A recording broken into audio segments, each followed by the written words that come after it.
오늘 본문 말씀을 중심으로 본보기 아브라함이라는 제목으로 함께 은혜 나누도록 하겠습니다.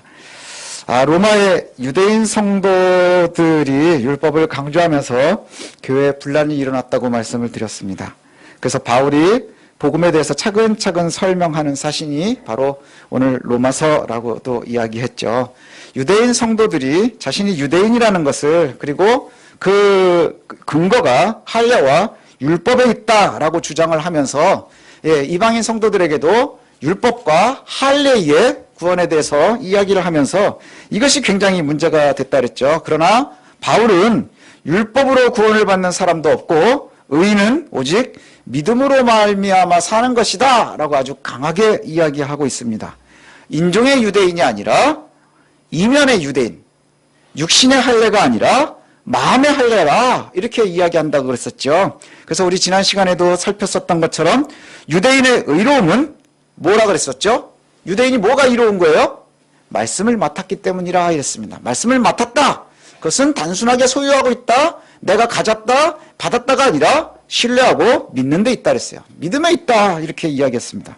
말씀을 맡았다는 것, 철저하게 신뢰하는 것, 그래서 우리의 삶이 거기에 이끌려가는 것, 이렇게 이야기했습니다. 그래서 3장의 마지막 절이 이렇게 끝나거든요. 그런즉 우리가 믿음으로 말미암아 율법을 파기하느냐?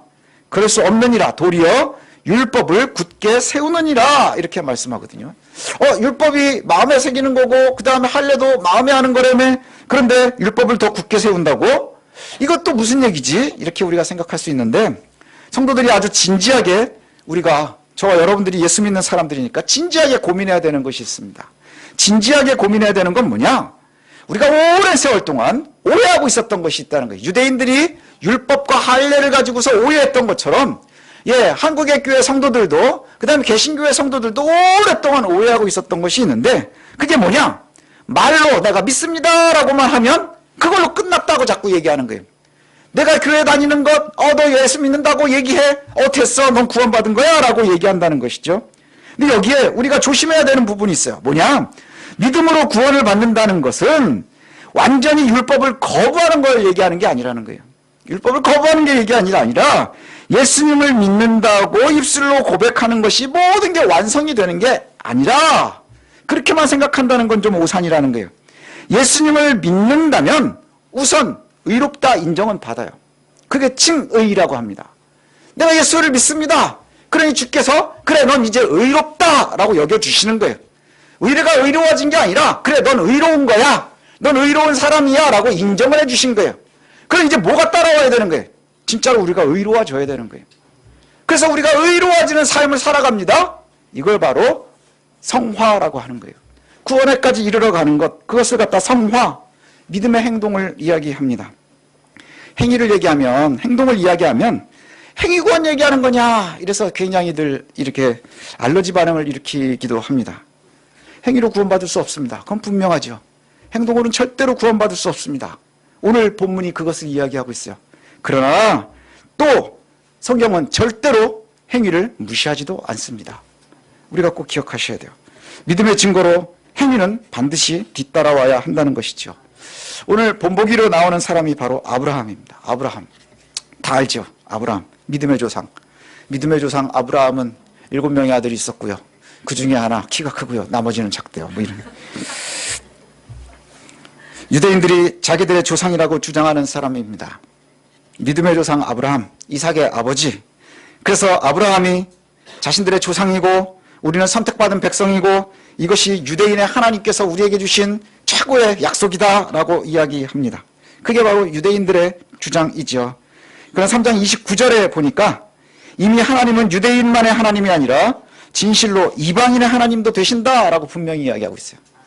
유대인들이 유대인이 되었다는 것, 그 율법과 할례를 이야기하면서 우리에게 구원이 있습니다라고 강하게 주장을 하지만 지금 성경은 분명히 뭐라고 얘기를 하느냐? 바울이 이렇게 얘기를 한다는 거예요. 유대인만의 하나님이냐? 그렇지 않다. 이방인의 하나님도 된다 하는 거예요. 그럼 이 이야기에서 우리가 알 수 있는 게 뭘까요? 혈통의 구원이 아니라는 거예요.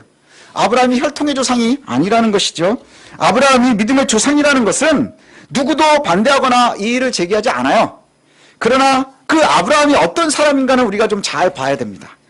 아브라함이 행위로 의롭다 여김을 받았다면, 오늘 본문에 이 얘기를 하거든요. 아브라함 이야기를 오래 하는데, 아브라함이 만약에 행위로 의롭다함을 받았다면 자랑할 거리가 많겠죠. 아브라함이 내가 뭔가 했으니까, 그러니까 내가 자랑할 거리가 많겠죠. 그런데 하나님 앞에서 아브라함은 자랑할 거리가 하나도 없다는 거예요. 자랑거리가 하나도 없다. 왜요? 행위로 구원받은 게 아니기 때문에, 행위로 의롭다함을 받지 않았기 때문이라는 거예요. 사람들이 내가 행위를 했다는 건 뭐예요? 내가 뭔가 노력을 해서 받았다면 사람들이 뭐라고 오해를 할까요? 아, 이건 내가 노동에 대한 대가야 라고 받는다는 거예요. 감사하지 않아요. 하지만 내가 아무 일도 하지 않았는데 내 행위의 근거가 아닌 것을 선물로 받았을 때 감사한다는 거예요. 생일 선물 받을 때 감사하죠. 왜요? 난 그냥 태어나기만 했는데 선물을 막 준단 말이에요. 그러니 감사한 거예요. 하지만 열심히 일했는데 내가 월급을 받았어요. 그거는 누군가에게 감사가 잘 되지 않아요? 왜요? 그건 내 노동의 대가니까. 그건 당연한 거니까. 오늘도 본문이 그렇게 얘기하는 거예요. 의롭다 여김을 받는 건 구원받았다는 이야기를 하는 거거든요. 근데 그 의롭다 함을 받을 때에 아브라함의 행위가 있었느냐? 없었다 하는 거예요. 아브라함의 행위가 없었기 때문에 그는 자랑할 거리가 하나도 없다. 그리고 뭐라고 얘기해요? 성경이 아브라함의 의는 믿음으로 말미암았다라고 분명히 얘기해요. 이게 바울의 이야기가 아니죠. 창세기 15장 6절에 이렇게 이야기를 합니다. 아브라함이 여호와를 믿으니 여호와께서 이를 그의 의로 여기시고, 이렇게 얘기를 해요. 아브라함이 여호와의 약속을 믿으니 그것이 의가 된 거예요. 이것이 바울이 새롭게 얘기하는 것이 아니라 이미 그들이 율법이라고 자랑하고 내가 갖고 있습니다라고 자랑하는 그 창세기에 아주 선명하게, 아주 오해할 수 없는 정확한 명제로 이야기하고 있어요. 아브라함이 여호와를 믿으니 여호와께서 이것을 그의 의로 여기셨다, 이렇게 말씀해요. 아브라함이 여호와의 말씀을 믿고 본토 친척 아비집을 떠났습니다. 그리고 그때 약속이 뭐였나요? 내가 너를 통해서 민족을 이룰 거야 라고 말씀하셨단 말이죠. 그리고 나서 아주 별 볼 일 없는 가나안까지 왔어요. 믿음의 행위죠. 예. 그런데 오랜 세월이 지났는데도 아무 일이 안 일어나는 거예요. 하나님 나를 통해서 민족을 이루겠다며요. 근데 애가 하나도 없는 거예요. 애가 하나도 없어요. 주변에 변하는 게 하나도 없는 거예요. 그래서 아브라함이 혼자서 고민을 하다가 답을 내렸어요. 뭐라고 답을 내렸느냐? 아, 갈대 우르에서부터 나를 데리고 나왔었던 다메섹 사람이 있는데 그 종 엘리에셀을 갖다가 내 상속자로 그냥 여겨야 되겠다. 스스로 그냥 그렇게 여긴 거예요. 아, 하나님께서 이렇게 약속은 하셨지만 엘리에셀, 아, 나를 따라오는 내 몸종 있는데 이 종 다메섹 사람 엘리에셀, 얘를 갖다가 내가 내 후계자로 그냥 삼아야 되겠구나 라고 그냥 스스로 생각을 한 거예요. 왜요? 후손이 없으니까. 상속자로 딱 여겼어요. 그랬는데 그 창세기 15장에 하나님께서 아브라함에게 이렇게 말씀하거든요. 아니라 네 상속자는 네 몸속에서 날 자라, 이렇게 말씀하세요. 선명하게 다시 말씀하세요. 네 상속자는 네 몸속에서 날 자가 네 상속자가 될 것이라. 네 민족을 이루는데 그것을 이룰 이가 누구냐? 엘리에셀? 아니야. 그냥 네가 지목하는 걔가 아니라 네 몸속에서 나올 애가, 그 아이가 네 상속자가 될 것이다, 이렇게 말씀하거든요. 그러면서 밖으로 데리고 나가셔서 하늘의 별을 보여주세요. 그러면서 네 자손이 이와 같이 될 것이라. 아니, 말도 안 되잖아요. 지금 떠나온 지가 얼마나 됐는데 그 오랜 세월 기다리는데 안 되는데. 그래서 이제 가능한 답을 찾았거든요. 아, 엘리에셀인가 보다. 예, 엘리에셀을 갖다가 내가 생각을 했는데 그렇지 않다는 거예요. 네 몸속에서 나오는 애를 가지고서 내가 상속자로 삼을 거야. 네 민족을 걔를 통해서 이룰 거야. 그리고는 밖으로 데리고 나와서 하늘의 별을 보여주면서 네 아이들이 이와 같이 될 것이야 라고 약속했단 말이에요. 여호와의 언약을 아브라함이 믿으니 여호와께서 이를 그의 의로 여기셨다. 그 말이 여기서 나오는 거예요. 현실 가능성이 별로 없잖아요. 현실 가능성이 거의 없어 보이거든요. 그런데 또 그렇게 15장에 그렇게, 아, 엘리에셀이 아니구나, 네 몸속에서 날 애구나 라고 얘기했어요. 그래서 그렇습니다 라고 아브라함이 믿고 또 살아가는데 별일이 안 일어나는 거예요. 그래서 16장에 무슨 일이 벌어지느냐? 아내 사라의 몸종 하가를 통해서 이스마엘을 낳습니다. 아내 몸종 하가를 통해서 이스마엘을 낳았어요. 자, 이것은 그 당시 아주 당연한 일입니다. 아내가 아이를 낳지 못하면 그의 몸종을 통해서 대를 잇는 거예요. 예, 그래서 이스마엘을 낳았어요.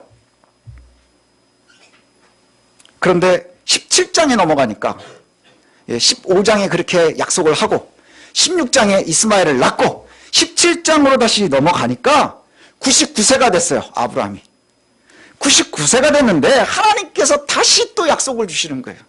다시 또 언약을 주시면서 다시 확인을 시킵니다. 뭐라고 하느냐? 너는 여러 민족의 아비가 될 것이라. 이후로 너는 아브라함이 아니라 아브라함이 될 것이라. 아브라함. 그리고 나서 뭘 해요? 그리고 나서 그 언약의 표시로 할례를 받습니다. 오늘 본문이 그 이야기를 하고 있는 거예요. 15장, 16장, 17장에 있는 아브라함의 얘기를 하고 있는 거예요. 아브라함은 그의 믿음으로 의롭다함을 받았고, 그때 아브라함은 아브라함의 시기, 할례 받기 이전에 무할례의 상태일 때 그때 하나님과 언약을 맺었어요. 하나님과 언약을 맺고 언약을 다 맺은 후에 네가 의롭다함을 받은 후에 그리고 나서 확인으로 할례를 받았다는 거예요. 할례가 구원이 아니었다는 것을 이야기하죠. 그러므로 아브라함이 무할례자일 때 믿음으로 그것이 의롭게 여김을 받아서 무할례자의 모든 사람의 믿음의 조상이 됐다. 이렇게 지금 바울이 이야기하고 있는 거예요. 자, 이제 우리가 한번 생각해 봐야 되겠습니다. 무할례자인 아브라함이 믿음으로 의롭다 여김을 받고 믿는 자들의 조상이 되었습니다. 이제 누가 믿음의 조상 아브라함의 상속자가 되는 거예요? 모든 믿는 사람이 그 언약 아래에 있는 거예요. 왜요? 할례에 한정되어 있지 않기 때문에. 할례에 한정되어 있지 않기 때문에. 무할례자일 때, 이방인과 다르지 않을 때, 몸의 표시가 하나도 없을 때 이미 하나님의 언약을 받아들이고 믿고 그것이 의가 돼서 그는 이미 구원받은 사람인 거예요. 그리고 그 이후에 그 약속의 표현으로 할례를 받은 거예요. 그리고 나서는 이제 그 사람이, 아브라함이 유대인만의 조상이 아니라 모든 믿는 자들의 조상이 된 거예요. 모든 믿는 자들의 조상. 그러니 율법에 속한 사람들 뿐만이 아니라 만약에 그 사람들만이 상속자라고 하면 저 여러분의 믿음은 다 헛건 거예요. 다 헛건 거예요. 구원의 약속은 파기되고 말 거예요. 저와 여러분은 구원의 밖에 있는 사람들이 될 겁니다. 그러나 그렇지 않다는 것이죠. 아브라함의 믿음이 위대함은 뭐냐? 믿음이라는 게 뭘까? 이것도 오늘 본문에서 얘기합니다. 아브라함이 100살이 됐어요. 100살이 다 돼서. 그래서 오늘 본문에는 뭐라고 표현을 하느냐, 바울은. 자기 몸이 거진 죽은 거나 산 거나 별로 차이가 없을 때. 그렇죠? 오늘 본문이 그렇게 얘기해요. 죽은 거나 산 거나 별로 차이가 없을 때. 자신의 몸이 죽은 것 같을 때. 사라의 태가 죽은 것 같음을 이미 알고도, 그러니까 살았으나 죽은 것이나 별 차이가 없는. 그래서 왜 옛날에 뭐 그런 이야기들이 있었잖아요. 뭐 몇 살이 되면 어떤 거랑 별로 다르지 않고 몇 살이 되면 뭐랑 다르지 않고 그러다가 뭐 100살이 넘어가면 산 사람이나 죽은 사람이나 차이가 없다. 여기도 나와요. 아브라함이 살았는지 죽었는지 그게 별 근거가 없을 그때까지 아브라함이 뭘 한 거예요? 믿고 기다렸다는 거예요. 믿고 기다렸다는 거예요. 사라의 태가 자연적으로 이미 죽은 것 같은 그때에도 뭐가 대단한 거냐? 믿음이 약해지지 않고 의심하지 않고 견고히 서서 기다린 거예요.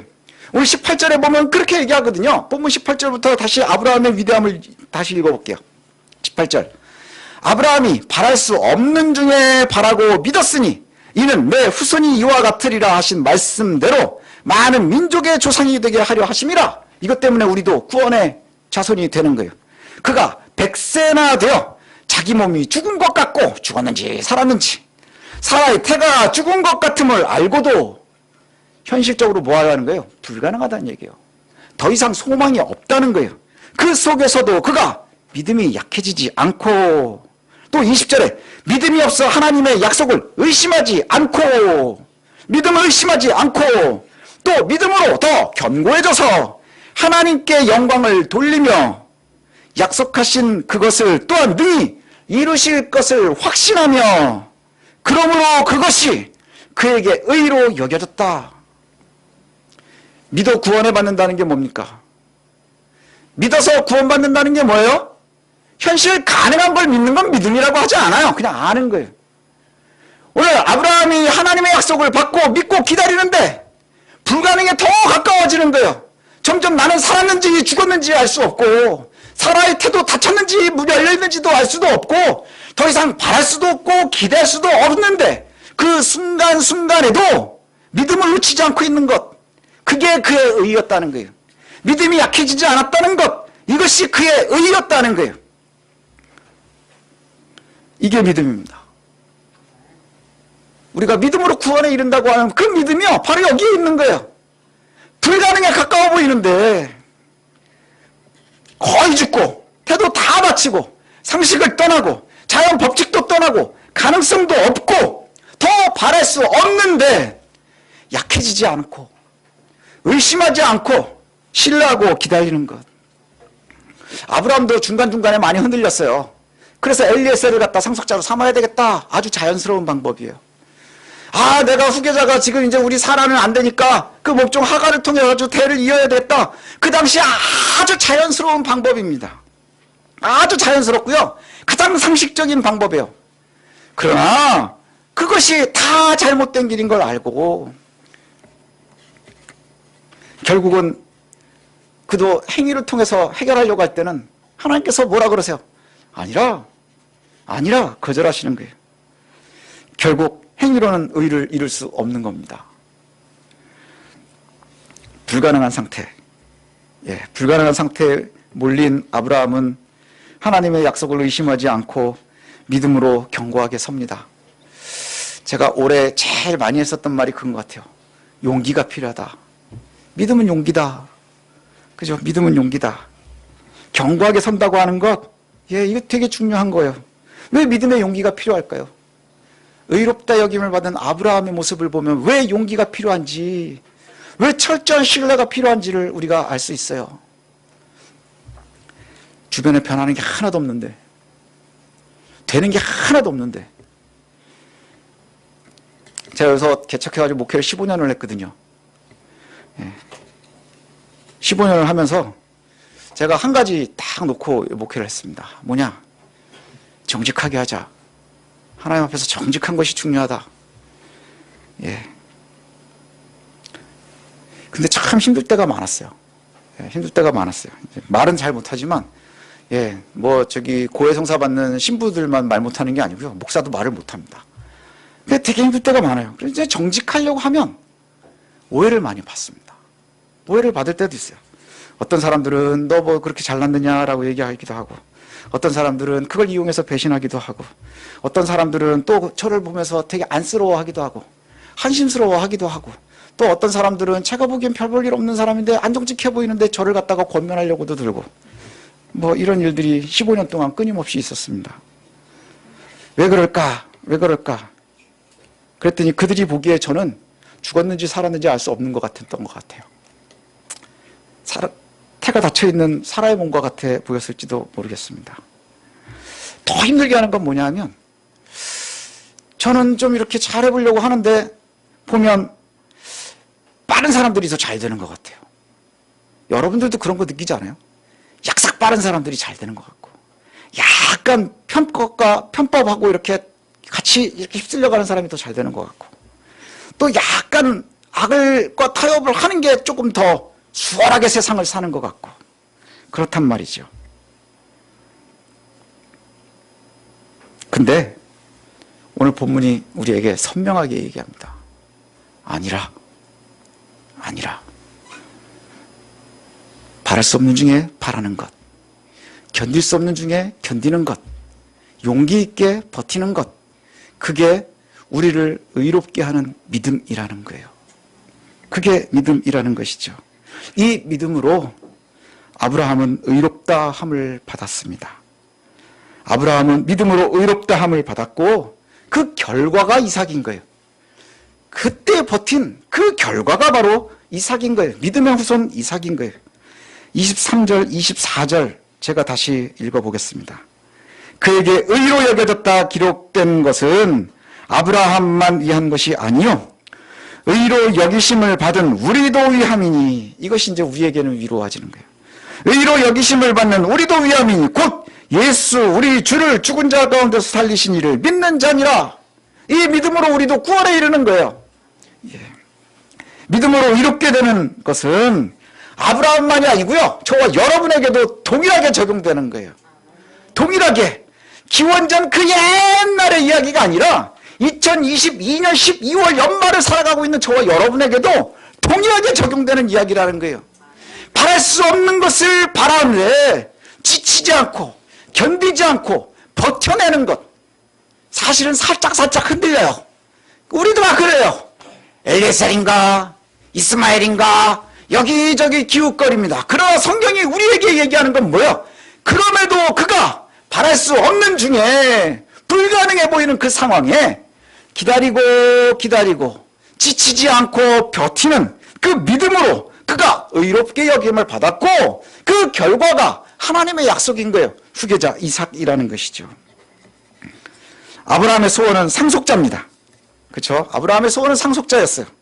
고난과 불가능의 두려움에서도 여호와의 언약을 믿고 끝까지 견뎌낸 아브라함의 의롭다 여김을 받은 그 아브라함이 믿음의 조상이 된 것은 이삭이 있었기 때문인 거예요. 이삭을 얻었습니다. 여러분의 소원은 뭡니까? 이제 우리도 의로우니 하나님 우리에게 주실 것을 기대해야 되잖아요. 여러분의 소원은 뭡니까?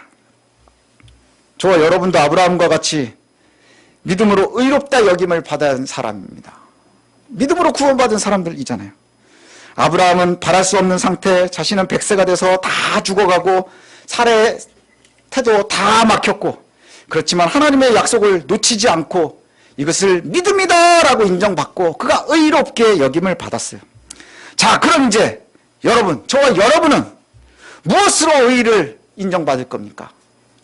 무엇을 소망하고 여러분이 바라는 이삭은 뭐예요? 우리는 예수 그리스도를 믿음으로 의롭다 여김을 받은 겁니다. 하나님께서 내 본토 친척 아비집을 떠나 내가 너에게 지시하는 땅으로 가라 하는 것을 갖다 그가 믿고 나왔을 때 그게 의의 시작인 것처럼 예수 그리스도의 부르심을 받고 그것을 따라 나온 우리가 의의 시작인 거예요. 이제 의롭다 함을 받는 것은 어디에서 시작 가능한 거예요? 그 완성은 바랄 수 없는 데까지 견디는 거예요. 믿을 수 없는, 현실적으로 불가능해 보이는 그 순간까지도 견뎌내는 거예요. 아브라함처럼 다 막혀있는, 아무것도 할 수 없는 그 순간에도 믿음을 가지고 신뢰하고 따라가는, 그것이 바로 믿음이라는 것이죠. 그것이 바로 우리를 의롭다 여기는 거예요. 그리고 그 결과 여러분에게는 여러분의 이삭들이 준비되어 있을 겁니다. 여러분의 이삭. 아마도 여러분이 지금 가장 간절하게 바라는 그 소원들이 있을 거예요. 내가 예수를 믿으며 가장 궁극에 기대하는 소원, 그게 바로 여러분의 소원이에요. 그 이삭이 준비되어 있을 거예요. 그 이삭이 언제라고요? 의롭다 여김을 받고 불가능을 다 버틴 그 아브라함에게 주어졌다는 것 놓치지 마시길 바랍니다. 25절에 예수는 우리가 범죄한 것 때문에 내줌이 되고 또한 우리를 의롭다 하시기 위해서 살아나셨느니라 이렇게 말씀해요. 이것이 우리의 의의 시작입니다. 의의 근거입니다. 예수를 믿어 구원받는다는 것이 바로 이것이죠. 우리를 죽음에서 생명으로 옮기셨어요. 아브라함이 죽음의 도시 우르에서 생명의 도시 가나안으로 온 것처럼 우리가 죽음에서 생명으로 옮겨오는 것, 우리를 위해서 대속하시고 부활하셔서 승리하신 예수 그리스도를 믿음으로 말미암아 우리가 의롭다 함을 받는 것이고 우리도 살아나는 겁니다. 이를 믿어서 저와 여러분도 이제 승리와 부활의 언약 속에 있는 겁니다. 우리가 죽음을 두려워하지 않고 이 세상에 승리를 가지고 살아가는 것, 무엇 때문인가요? 바로 이 언약 때문입니다. 언약 때문이에요. 어렵습니다. 목사도 정직하게 사는 게 참 어려워요. 예, 정말 어렵습니다. 왜요? 우리 이 세상에서 사니까. 예. 아주 안 정직한 사람들이 저를 막 권면하려고 합니다. 그렇게 하면 안 되는 거야. 근데 그 사람들 말을 들으면 어쩌면 더 이렇게 세상 보기엔 좋아질지도 모르겠어요. 그러나 오늘 본문이 그렇게 얘기하지 않습니다. 엘리에셀의 길이 아니고요. 이스마엘의 길이 아니고요. 하나님의 언약은 거진 죽어가는, 죽었는지 살았는지도 알 수 없을 때까지 버티고 견딘 그 아브라함에게 하나님이 의롭다 여겨주시고 그의 후계자 이삭을 주셔서 그를 통해서 믿음의 후손들이 이루어지는 것처럼 저와 여러분에게도 그와 같은 은혜가 있음을 놓치지 마시길 바랍니다. 우리도 아브라함의 뒤를 이어서 믿음으로 의롭다 여김을 받고 승리하시기를 소원합니다. 승리하시기를 소원합니다. 어디서요? 죽은 다음에 저기에서요? 그게 아니에요. 이 땅에서 승리하는 겁니다. 이 땅에서 버티는 겁니다. 아브라함과 같이 하나님의 언약이 우리의 삶에 이루어지는 그 순간까지 살았는지 죽었는지 알 수 없을 만큼 오랜 세월 힘들고 어려워서 때로는 넘어지고 때로는 실수하고 오판하기도 하지만 그러나 하나님께서 그것들은 다 눈 감아 주시기도 하는 것 같아요. 그리고는 마지막까지 버틴 그 아브라함을 보면서 이것이 그에게 의롭다라고 여겨지신 것처럼 저와 여러분들도 하나님 앞에 다시 서는 그 순간에 의롭다 여김받는 귀한 성도들 되시기를 소원합니다.